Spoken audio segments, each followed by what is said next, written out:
we've got a VA system. First of all, it is chronically underfunded. Every year, we go through the same exercise. I sit on the VA committee, so I know what happens. The secretary comes before the committee, and they have been told essentially by the numbers crunchers in the Bush administration, this is what your budget's going to be. They then justify it and say, this is going to be more than enough. And we on the committee then say, well, but you've got all these people coming back. You've got hundreds of thousands of folks who may have post-traumatic stress disorder or other. You don't have enough mental health services. You've got veterans in rural communities that are having to drive 4 or 5 hours to get services. Surely this is inadequate. And the VSOs will come in and they'll tell horror stories about what they're seeing. And the VA will insist, no, this is fine.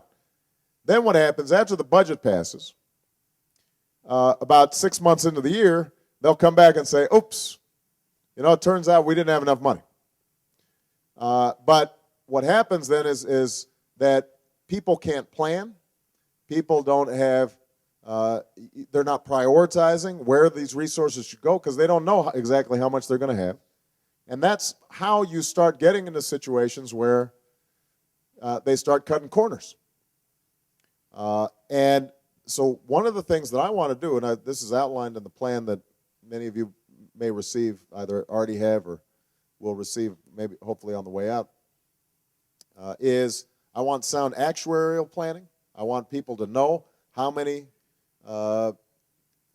veterans are going to be in the system.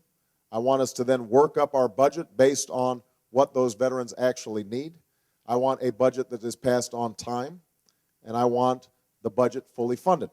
I don't want a situation in which we are funding these critical needs in piecemeal fashion, because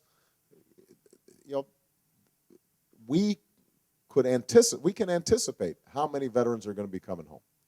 And part of the problem, I have to say, is that the president lowballed the costs of the war and did not fully include the costs of carrying veterans when they came home, because had the American people known that this war that they said was going to cost $50 to $60 billion would end up costing us well over $1 trillion by the time it's over, I suspect the American people might have said, hold on a second.